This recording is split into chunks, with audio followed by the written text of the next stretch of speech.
So Paul talks about preaching out of love, which is an amazing motivation, right?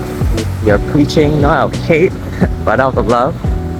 But the interesting thing is that Paul is not talking about love for God, but actually love for Paul.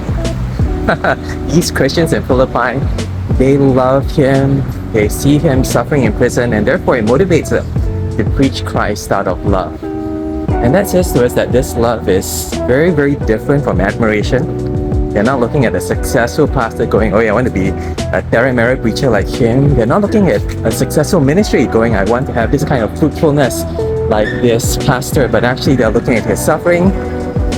They understand that God has put him in that situation because of the gospel, and they're going, you know what, Paul, I want to join you in this. I want to go into ministry that will cost me as well. And it is our love for that pastor that motivates them to want to do this, to want to preach Christ out of love.